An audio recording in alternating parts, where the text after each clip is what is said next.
Mark this day as the day the United States of America officially fell from grace as the world's superpower due to the ineptitude, the incompetence, and the dereliction of duty by a so-called commander-in-chief, a fumbling, idiotic, confused, lying fool, incapable of extricating innocent Americans and Afghan allies from behind enemy lines in the war zone we entered 20 years ago.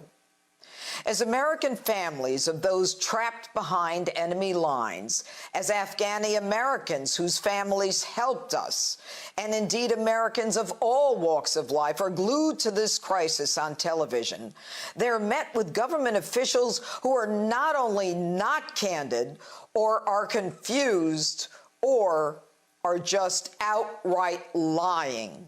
No one's being killed right now. God forgive me if I'm wrong about that, but no one's being killed right now. That's a lie. That doesn't include people falling out of airplanes or remains being found in a wheel well. Take a listen to this one.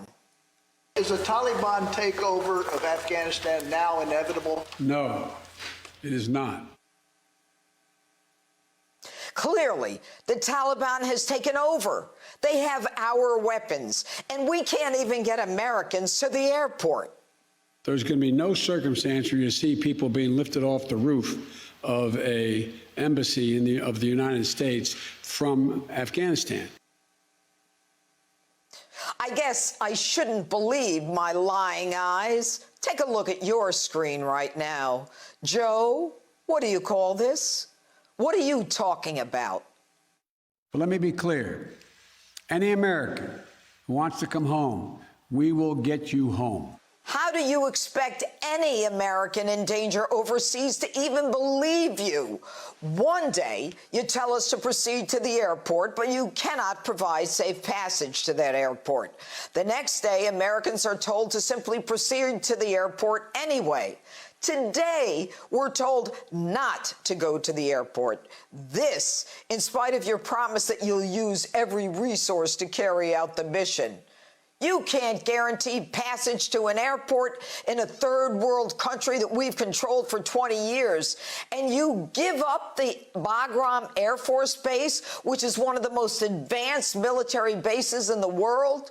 You leave us, the United States, with one airstrip? You see the Taliban, that's right, outside the airport with all kinds of sophisticated weaponry. You own that, Joe. You gave it to them. You're the one too busy or too dumb as you go back and forth on your vacations to protect Americans, not even to mention the southern border. We are now on the razor's edge.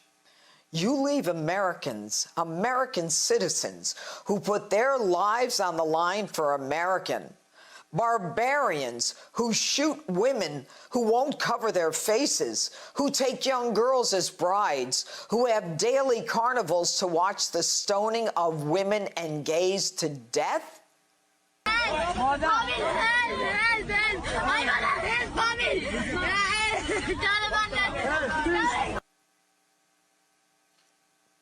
You leave American citizens and Afghan allies who put their lives on the line for America when there was no reason? You don't have the slightest idea what you're doing. You are clueless. But more than that, you are dangerous.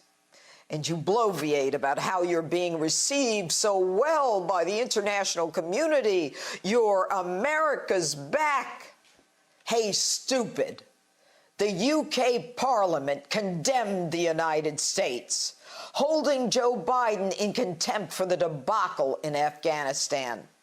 The head of German Chancellor Merkel's party described the withdrawal as, quote, the biggest NATO debacle since its founding, while the Brits and the French, stunned at the unilateral withdrawal by the United States without even an email, without even a phone call, even a return call to Prime Minister Boris Johnson.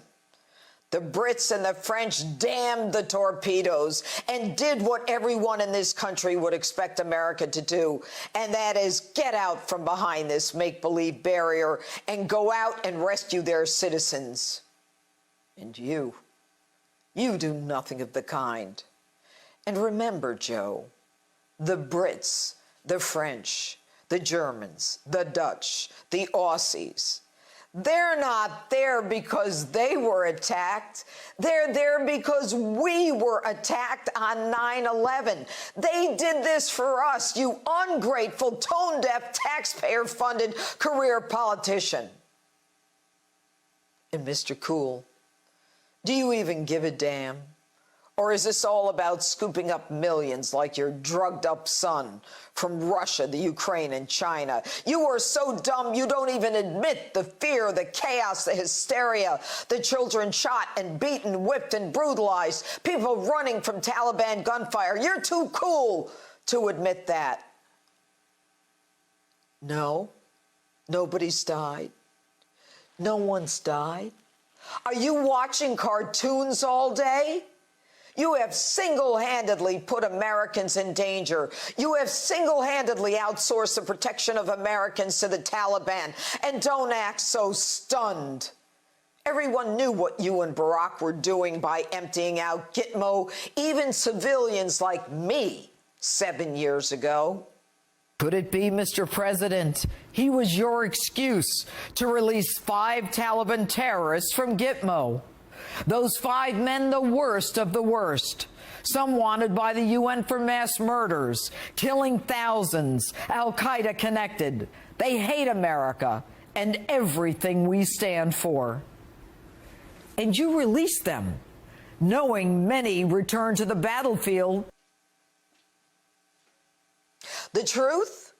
This dirtbag on your screen now, who your friend Obama released for another dirtbag, a deserter by the name of Bo Bergdahl, is now back on the battlefield. But not only back on the battlefield, he's in fact in charge of the Taliban, you fools.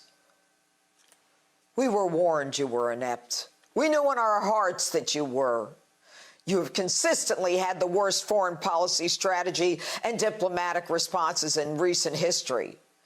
The truth is, Mr. President, you should not only be impeached, as Commander-in-Chief, you should be court-martialed.